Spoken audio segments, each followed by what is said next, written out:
he's all the way from the Netherlands, so I'll let him introduce himself a little bit more. Thanks, Jos.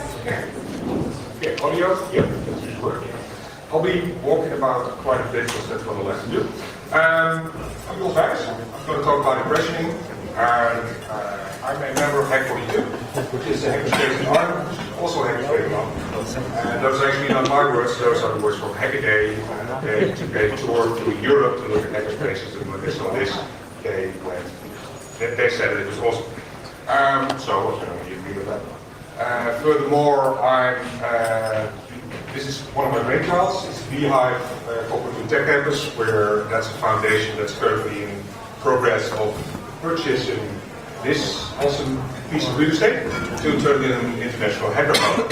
That's not why I'm here. I'm a member of TOOL, which is the open organization of lockmakers, which is the original tool. It's not the US part, but it's from the Netherlands.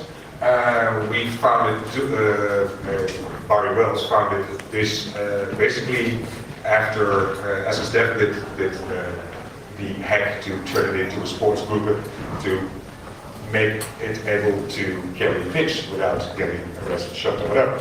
Okay, I'm going to assume that you know how to pick it, because, well, that's the reason you're probably here. But still, I'm going to explain in quite layman terms what picking is, because I want to explain why impressioning works, and the reason why impressioning works happens to be the same reasons why picking works. So yes, it'll feel like kindergarten for a couple of minutes. Sorry about that, we'll get through it. Okay. If you want to open the lock, we first have to figure out what the lock is. Well, surprise, surprise, this is the lock. And as a sports picker, I don't care which way it opens. If it's left or right, I don't care. And so basically, if the round bit turns, then we consider it open. Schematically, that's a round bit that should turn, has a hole in it, and if you look into the hole, you see something. If we take an MRI of this, so we layer a bit of material off, it looks a bit like this. And now we see, if we start turning this lock, why it won't open, because there's a bit of glue in the way. There should be glue now. See? That doesn't work. So the way to open this is push down the red bits to shear line, and then it will open. Okay? Like I said, basic. But this, of course, well, this is a one thin lock, and that's not really a lock. So a normal lock would be 5-ish. And so now you have 5 bits preventing it from turning. There's 5 blue bits in the way. And in order to open this, you have to push down all the bits to the correct depth. And there's a special tool for that, called a key. And then it opens. And if this is off on even one position, that's too deep, and that's too high, it won't work. Okay. So, if we don't have a key, and with normal picking we don't, how do we do that? Because there's 5 bits preventing it from turning. And if you go in with 5 picks to put them all down, that shouldn't fit. I mean, that's some American locks that might fit, but we don't really want them. So the idea is that if you start with these locks, there are 5 bits preventing it from turning. And that's not really true, because in the real world we have a crack like this. These pins are supposed to be cylindrical, and if you look at these edges, they're supposed to be straight. Those are supposed to be 90-degree angles, but they clearly aren't. I mean, that's manufacturer error, it can be wear and tear, and well, actually you can see that this is crap. But even if you can't, I mean, you cannot make 2 metal objects alike. You can make them look alike, but if you zoom in enough, there's always a difference. That could be on a molecular level or whatever. It doesn't matter how far you need to zoom in, but there will be a difference. So even if these pins look exactly the same, if you look at them close enough, one will be wider or smaller or fatter or whatever. There will not be absolutely identical. That means that if I start turning this cylinder, there's not 5 bits preventing it from turning, but there's 1 bit preventing it from turning first. If I start rotating this cylinder, there's 1 bit of metal that will get stuck before the other ones do. Yes? So what we can do now is look at that one pin state, that the one that gets stuck first. And now we're back to this slide all of a sudden. So if you start turning it, it won't, because there's something in the way. And if we slowly turn it, put some pressure on this, turn it down, go. The cylinder will turn ever so slightly. And with some luck, at least more important. With some luck, it will stay on this mesh. So that enables us to do actual picking. So we start off with a lock, 5 pins, put some turning force on it, go in with the finger, and that's just springs, that's just springs, that's a spring that doesn't want to go down, so that's going to be pushed down, and rinse and repeat. We keep on finding out which pin is binding, and push that or lift that to the correct level. And that's basically it. That's lock picking. You guys probably knew that. Yes? Okay. Of course, you can break that, make sure, let's go. And then there's Mr. Newton. Mr. Newton did stuff. Because what happens if the white ball hits the red ball? 2 goes. Sorry? The number 2 goes. Yes. What happens with number 3? Stays where it is. Stays. And to prove that scientifically, we have an animation. Yes, sir. That's of course, well, that's Jesus, that's nice.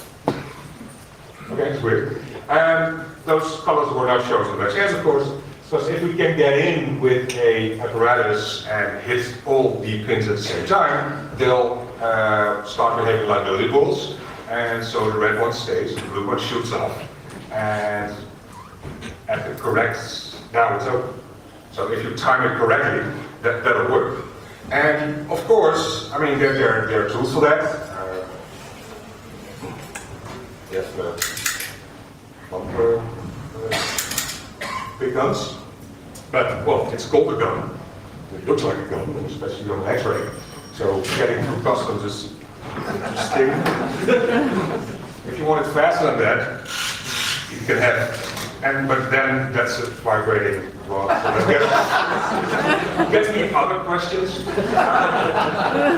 So what if we can get into a lock with something else that doesn't look weird and stupid, and it has to touch on the pins, of course, because otherwise we can't hit those. Well, there's a key for that. Key for that. If you take a key and cut it down to the lowest possible cut. So normally we call that a 9. So that's a 9 key, which is also fun if you tell it to a German.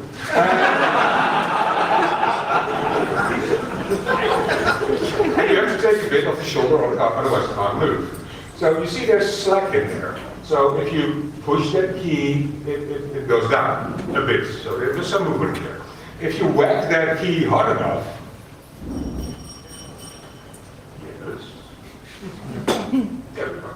Bang! Forces neutralize and stuff moves. And if you turn that lock at the correct second, split second, then it's open. So that's an open lock. Okay, this was basic lockpicking. Probably all knew this. But the talk is called something like this. The talk is called impressioning. So let's figure out what that is. Well, impressioning. The big question is, how long can I be in front of your server room, or front door, or other important door, without getting shot, arrested, dragged off, whatever. Insulted, maybe. Is it 2 seconds? Will I be dragged out within 2 seconds? Probably not. Can I be in a minute? Can I be at your door in a minute? Or 10? Can I be in front of your server room door doing stuff for 10 minutes? Well, if the answer is 10 minutes, I think we have other problems. Suppose it's the 2 seconds, because I'm pretty sure we'll not get arrested within 2 seconds. Especially if I'm on the phone and I walk out of the front door and I move off. That won't get me arrested. But if I do that twice a day for about a week, will that get me arrested? Will you guys notice? Will that show up in your SIEM system, in any logs? Will people freak out about it? Will if you're wearing a kilt? if I change colors, we'll get that's a totally different guy. Mind you, it doesn't have to be the same guy all over the time. So, we'll see. We'll see if that happens. Because why is this important? Well, if you take a blank key and put it in the lock, submission.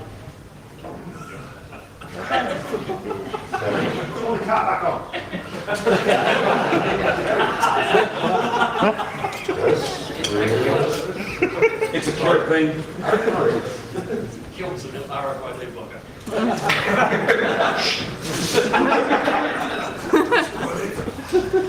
Okay, if you put an uncut key into a lock, stuff happens. Because now the blue bits are not preventing this lock from turning, because there's a hunk of metal in the way, so it's all lifted up. So now the red bits are preventing it from turning. But the same principle applies. If we start turning this key now, then there's one bit of red material that's preventing it from turning first. So, and if you turn the other way, which now we can do with lockpicking, you can't because everything will fall back, but now everything is held up by the key, so you can move both sides. With some luck, another pin is preventing it from turning to the other side. So, and if you put an uncut key into a lock, there's play.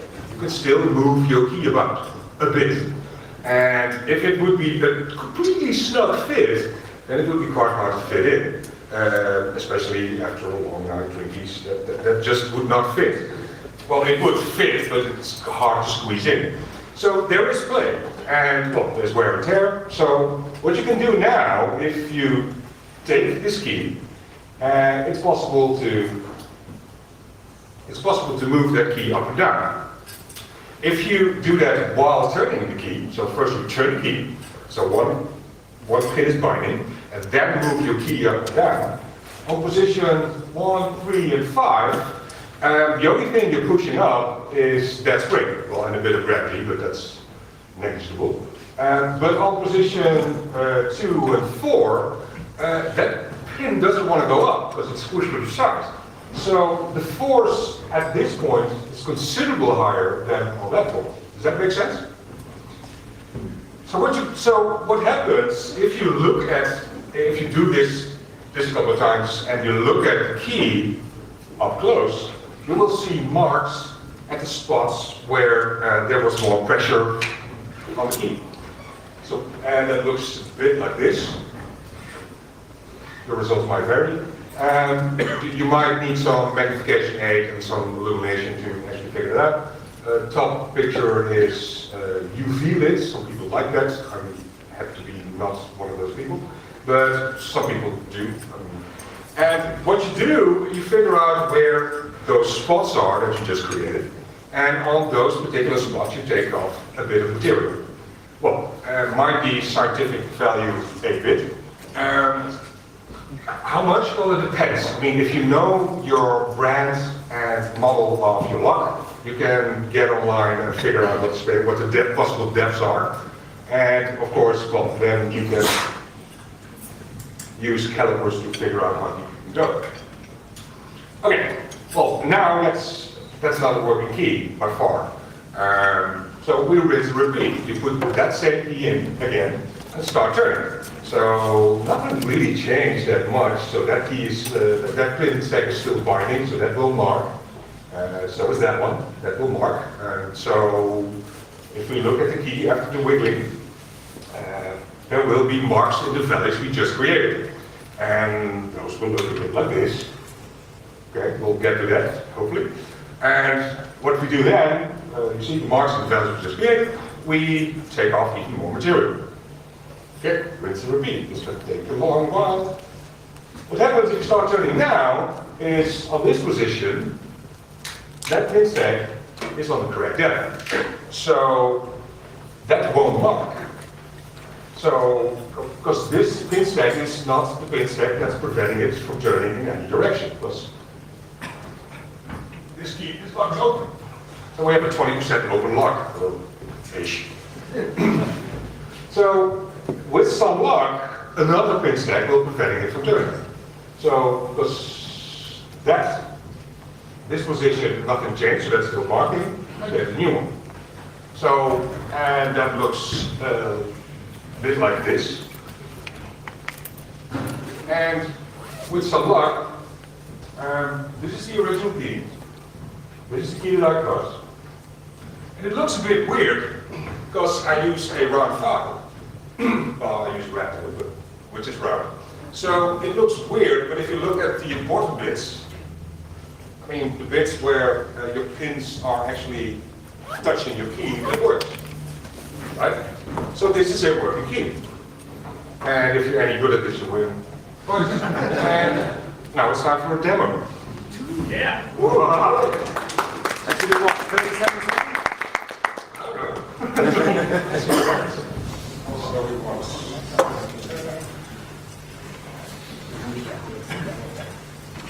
Yes. This one should be, yeah. Then you put over to that one. If I'm standing here on that. Yes.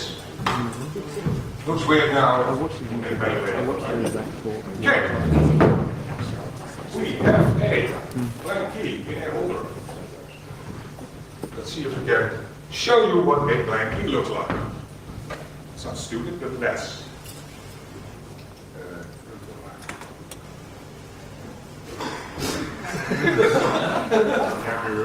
Okay.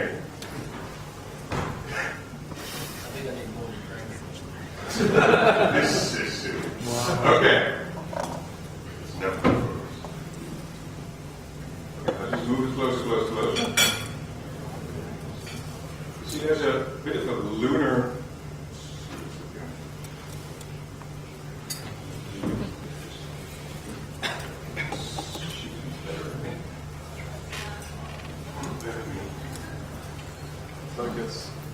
Well, yeah. We did this 2 minutes ago. This is Weyers. Come on. That's it. Drag off.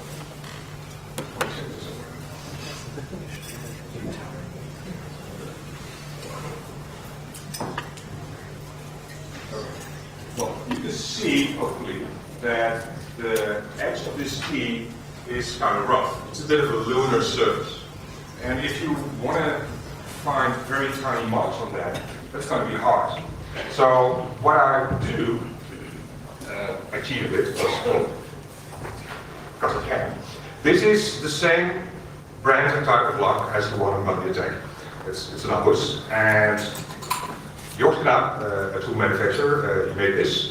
Basically what he did, he took a core and dumped all the pins and put some drill bits in there, so hard steel drill bits.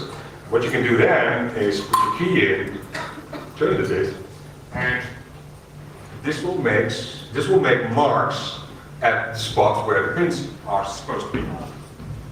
Let's see if this happens. I'm going to move it closer and closer. I just hope that when it's in focus, see, that's what you do. Okay, so that's, at those spots, I'm going to take off some material, so I get a nice, smooth, round surface. Thank you, still not touching the lock.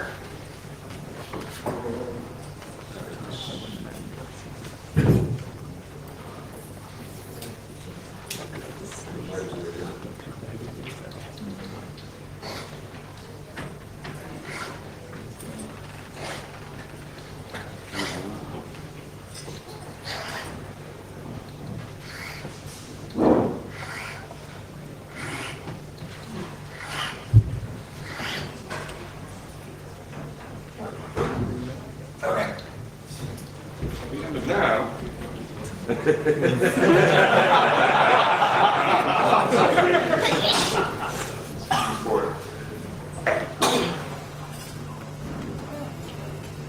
Hope he didn't go.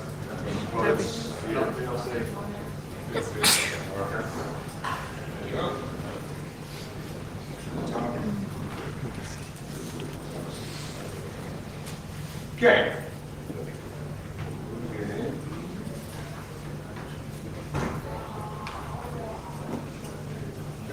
So you're not seeing that lunar surface anymore.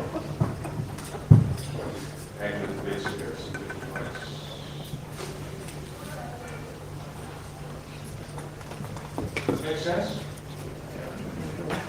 So the top of the screen is the top of the key. And what I did, I made a smooth surface instead of the lunar surface. And that might enable us to see the tiny marks better. Okay. Key, in, one, two. Stop turning it to one side. Jiggle it down. The other side. Now, we'll beat this color line to get some nice fat marks. And okay, let's see.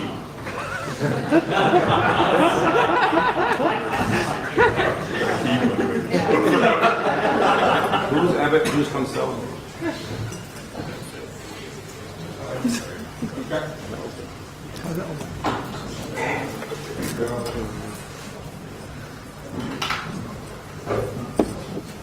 Okay, this is going to be interesting.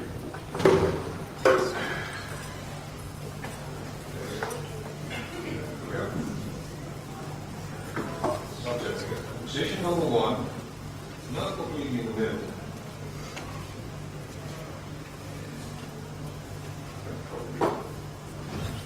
There it is.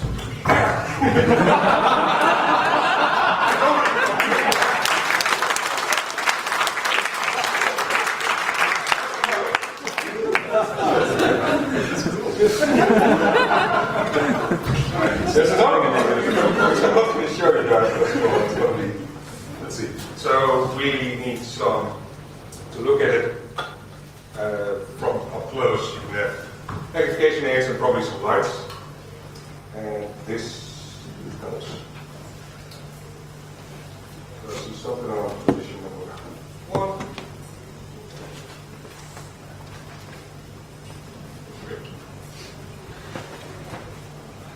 During competition, you don't have this much time. We'll see what happens. That's A marker number 3 and number 1.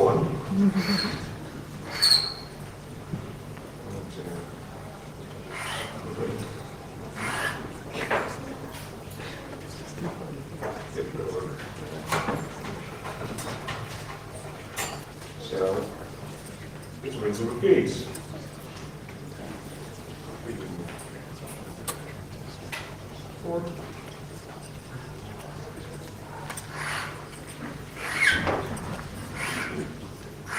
You want to use a workbench because then your height is all set. It's not a brilliant one, but mine.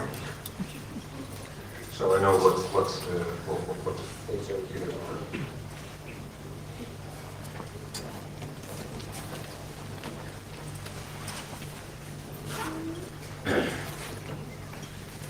Well, I didn't start off with a very neat file, with a very neat blank. If you make your cuts, it's important to stay consistent. So keep your spacings at the correct space, and try to get your cuts to the correct depth. Because the neater you work, the easier it gets. We'll see how far we get this. Before.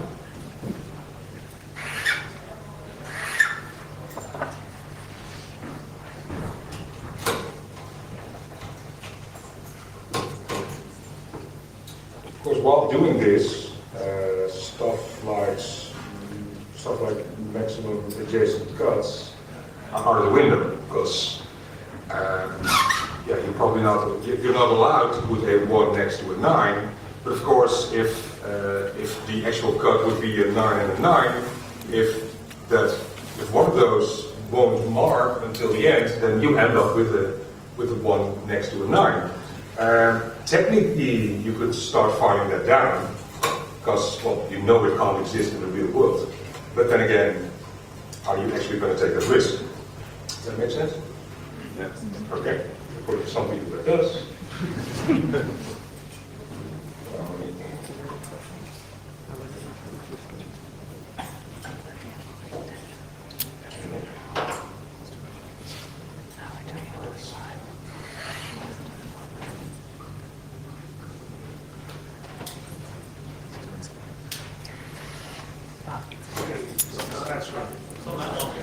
Also on that one.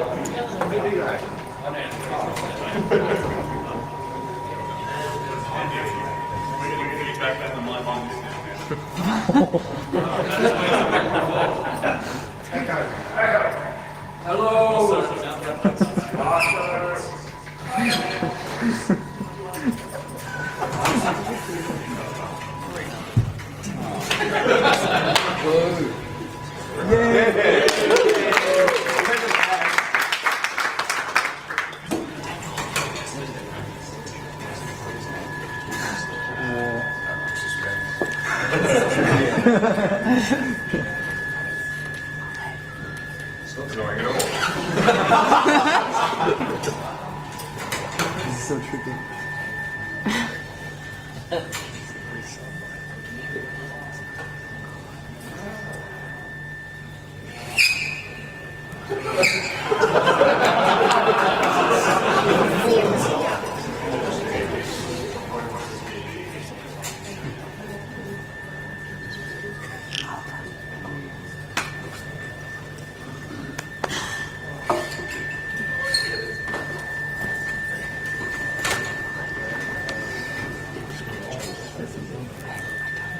This being the numbers, I know that it has I know that it has a couple of security bits, and that actually can be helpful if you are fucking up, which is basically what I'm doing right now. So what happens if a couple of pins are at the correct level and you overfile to pin of others? Then, same as with picking, sometimes you get a keep, but we call it false set. And that's what's happening now. So there's a bit on play here, and that tells me that I overfiled some at some position. Don't know which one, but so scratch that one. And with repeat, start over. I'll do that. I'll try to be a bit neater this time and figure out how to pick up.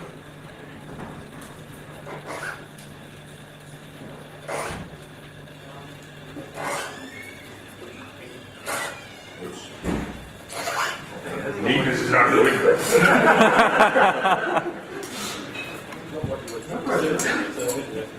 Is there anything you can carry forward from the previous one that you messed up or not? The question is, did I learn anything from the previous key? Sometimes you do. In this case, no. Sometimes you go like, oh, I'm pretty convinced about that one particular thing. But no, not in this. So I mean, you're putting quite some considerable stress on your key. So especially if you keep on overdoing this, the wiggling, because it's quite soft material. So at some point, your key will have the tendency to break. And of course, you don't want a broken out key in your lock. So what you can do then is also start over again. But if you're quite convinced about what you're having at that moment, you can just duplicate that on your new blade.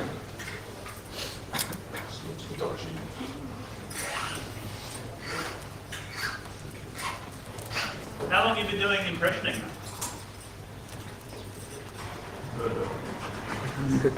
8 years, something like that. I'm going to take a different view because the neater you start, the better it is. And this is just a recipe.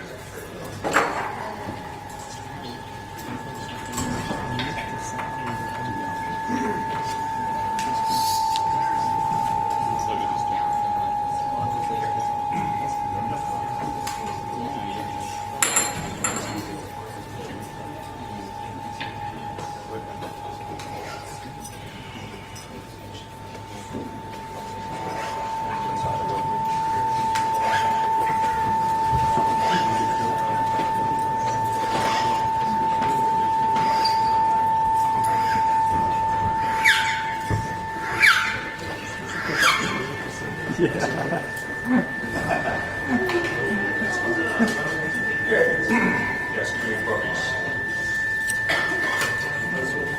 With repeat.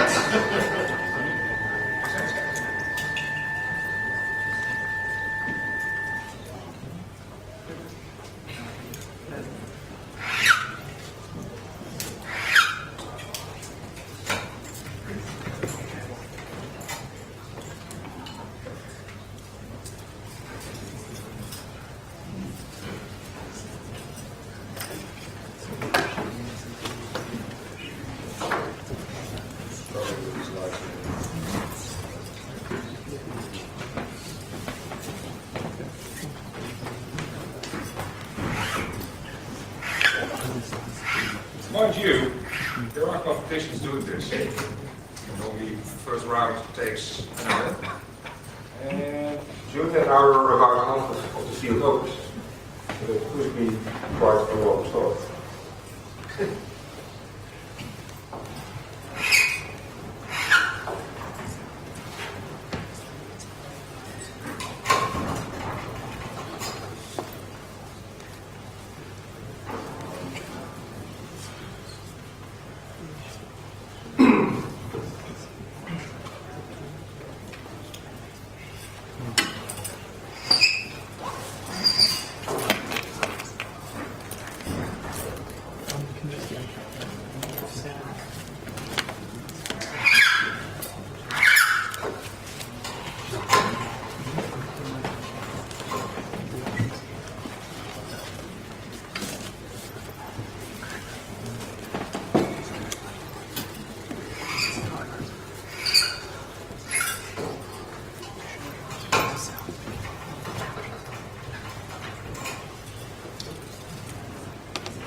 And we have a piece.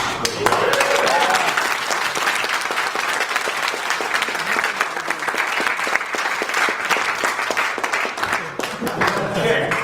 It's called work, right? Okay.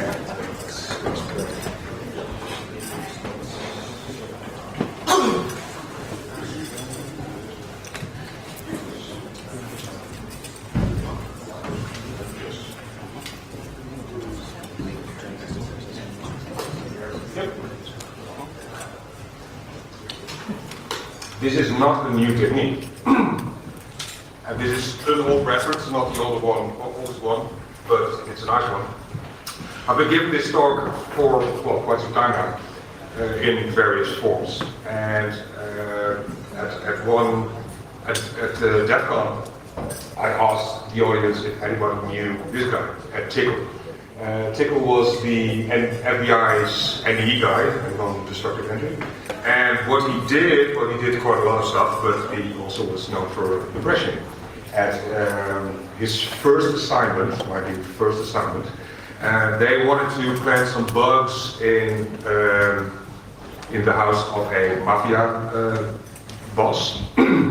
So they put Ed in a cardboard box, and not like a refrigerator box, and they delivered Ed next to the door of where he had to break in basically. There was a hole in the box, and he just stick his key out and follow this. And overnight, he produced a key. So in the morning, they picked up the box with Ed in it and a working key. And probably needed a new shirt then, not unlike me. But yeah, I thought that was really cool. So I really wanted to pick this guy's brain. And at some point on my Facebook, I got a request from a guy named Tickle, and that turned out to be his son, telling me that Ed died in March 2012.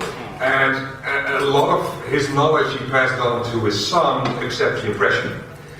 So this guy asked me if I could teach him impressioning, and well, he was in the US, I was in Europe, and so at some point, 2 years later, something like that, I had a workshop in Los Angeles, and they basically flew over from, I don't know where they were in the US, and we did that, we did a workshop with him and his mother, and they both opened. That was a good moment.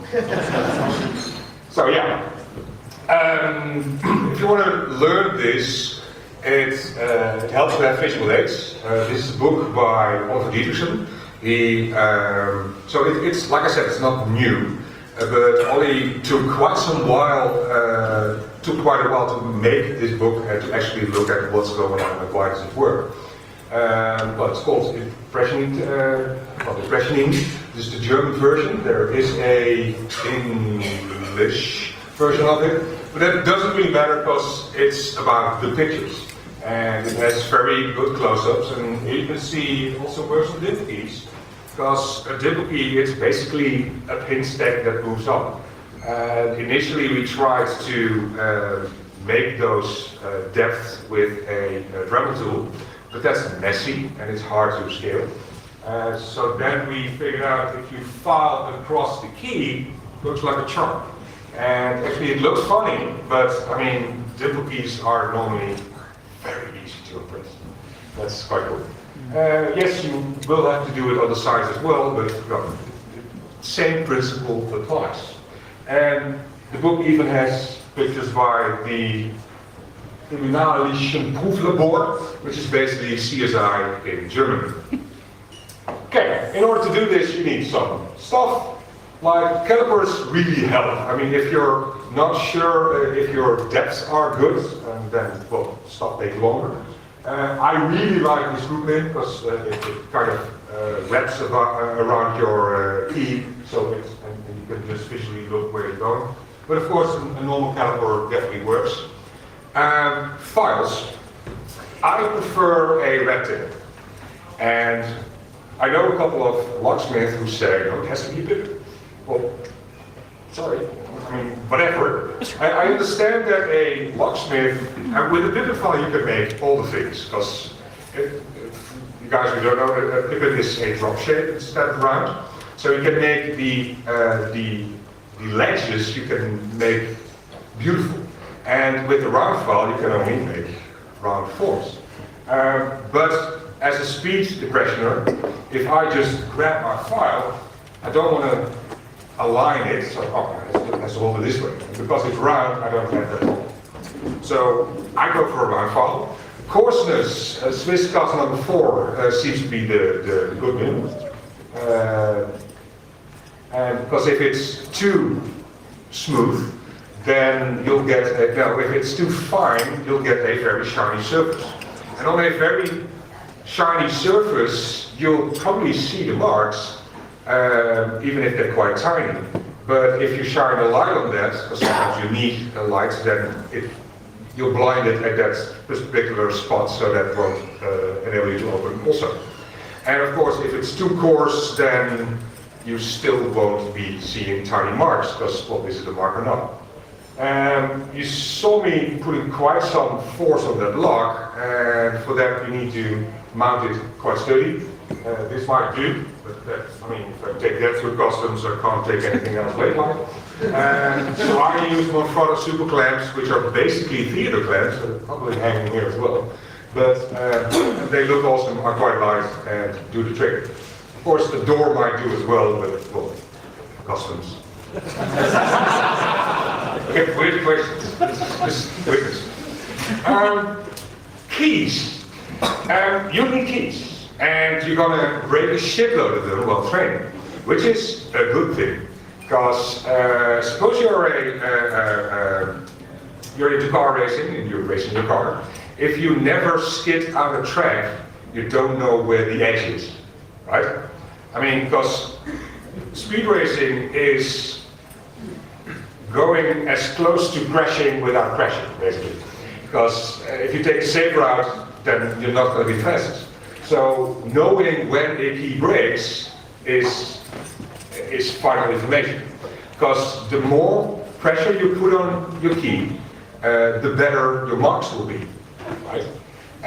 But of course, the more pressure you put on your key, the easier it will break. So there's a balance you have to find. And well, if you don't know when your key will break, then you'll never find that balance at the most optimal level. So, of course, you need a key that fits into your lock. So getting the brands correct is useful. I got a couple of times I get questions like, if we take softer keys, will they mark easier? Of course. If you take a very soft key, the marks will be quite easy. The marks will be stupid obvious. But of course, it'll break way easier. Or it will shear or whatever. And so if you're impressioning with nickel silver or steel, then those won't break. Yeah, sure, but they won't mark either. So it's, yeah, and it turned out that brass brass keys that come from the factory are actually the good and the good middle ground to actually meet. Like I said, you need probably some magnification and some illumination. This is a nice add-on on a typical mag light that you only use. Normally in competition I use a very cheaper Hobby light with a lens in it. This is a light pod that's actually a brilliant idea, stupidly made. But the idea is good. What it is, I mean, you see a port here that you put the key in. You can actually turn it and swerve it in different directions.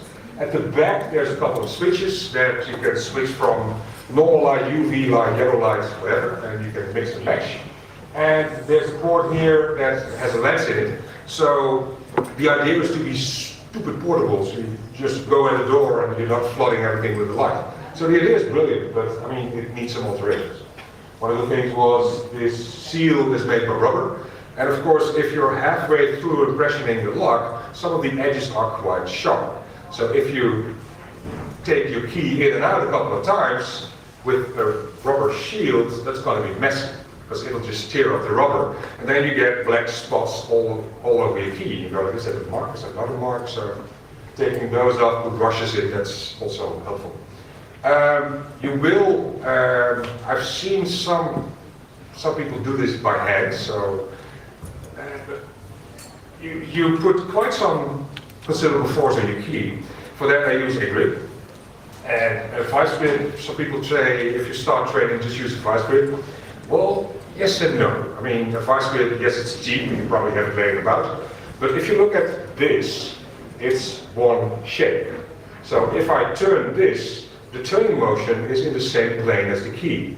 If it's a vice grip and I have to operate it that, you're probably going to jiggle your key in ways that it shouldn't. And as these keys are bound to break as it is, any weird motion you want to eliminate before that. So having a grip that actually works is quite useful. Mine is made by Jorkna, and I believe he does sell them. They're not cheap, but they're good. ProLock has some handles that are also quite good, and they're very light and they're not as expensive. So definitely get some gear, and that makes life quite considerably easier. One of the aids I also use is I took a core of an Atlas, because most European games are on Atlas locks, and I just very coarsely cut it down. So what that enables me to do is if you put a key in there, you can see where the marks are supposed to show up. So if there's a mark because I did something wrong in my file, and it's not in a position where a pin should be, then I know that's not a mark. So it's a cheat sheet to figure out where the mark should appear. And if there's only 5 spots, it's either there or there, you go, no, that's a yes. So it's quite easier to get the show on the road. The other tool you saw me using before was the KES tool by Jorkna. And you see here, this is what the key looks like before it works and with the dents in it afterwards. So then I know where to start preparing my first 111 key basically. And if you want to be stupid mobile, you tiny microscope thingy with a light and a Google number 4 card file, which is a half. This is not a round one, but this is quite tiny. So this is basically what you need and a grip to be mobile. And then that's it. And that's me. Any questions?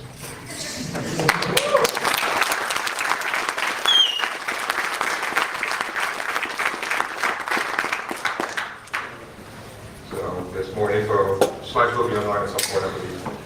Questions anywhere? There. Hold on. Thank you. Yes. How do you go about finding blanks for cylinders that don't actually have labels or company names on them? Okay. As a sports lock paper, I don't have that problem because I know what I'm bought. And especially if we have a competition, we just phone up the very friendly guys from Atlas and say, give.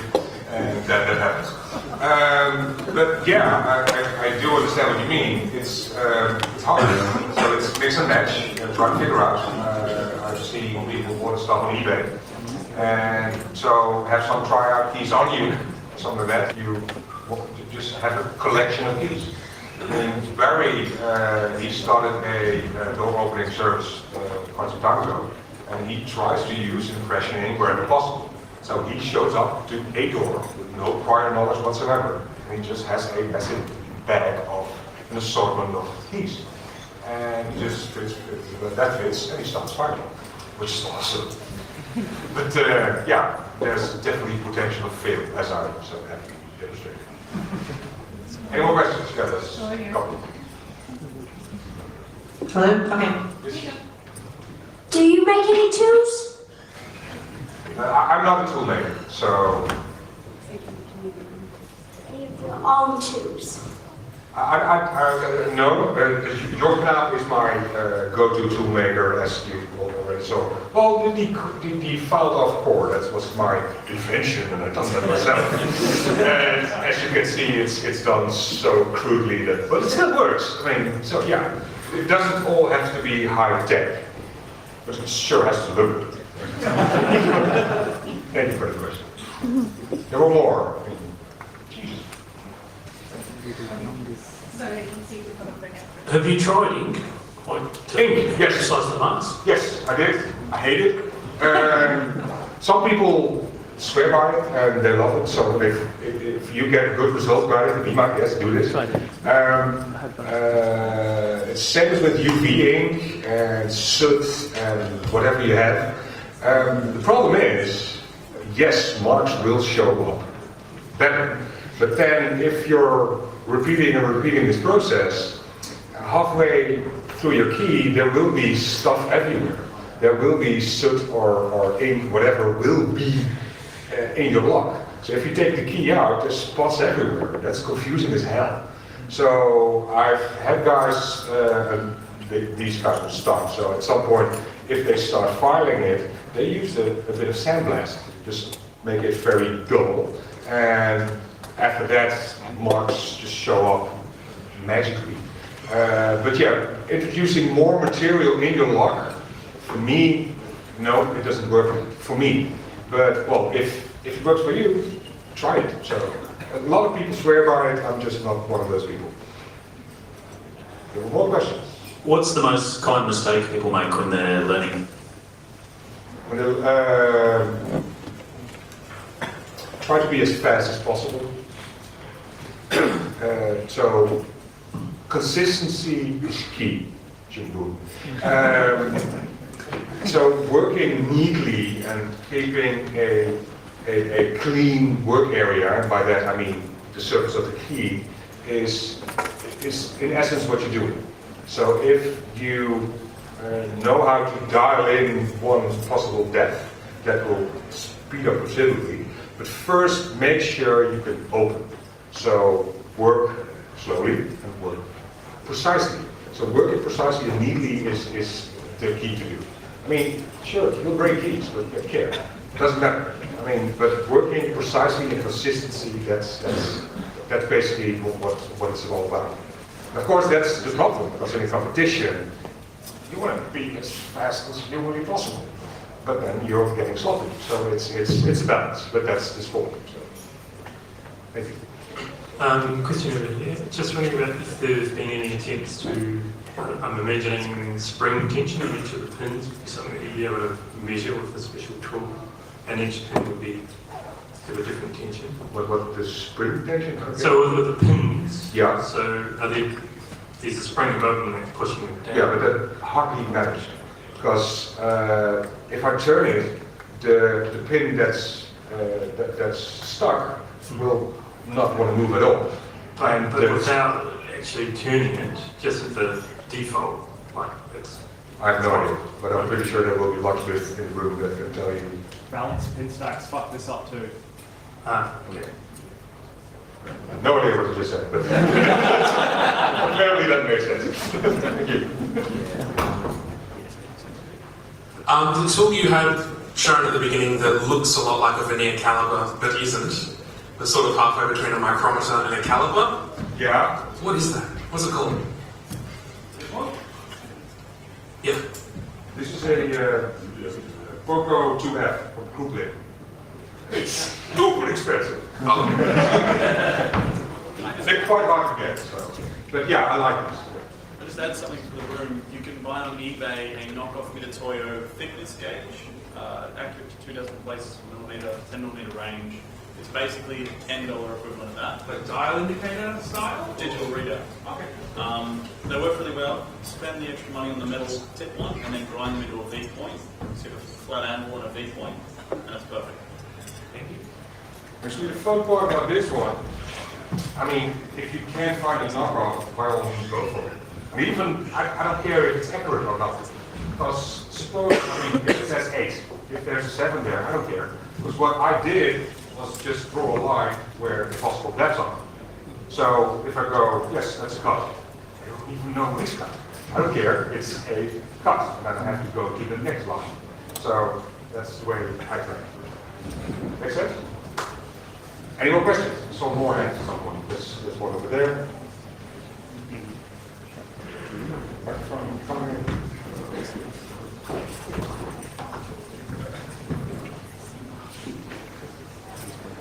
I was just wondering if you've had any success doing this with a bylock key, because I've had quite a lot of difficulties trying to do that in the past. I was wondering if you had any tips that you could share. Bylock, that's basically the format one that you Yeah, that's right, so yes. 2 rails. I know people have done that, but as I primarily focus on competition, in Europe I do others, mostly of the time, and in America I use slates, because that's what the competitions are all about.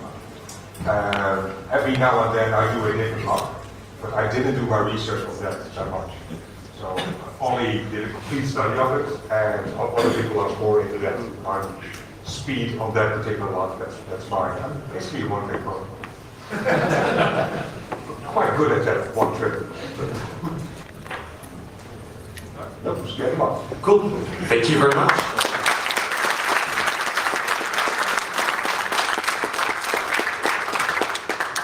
So we're going to take a 5-minute break as usual.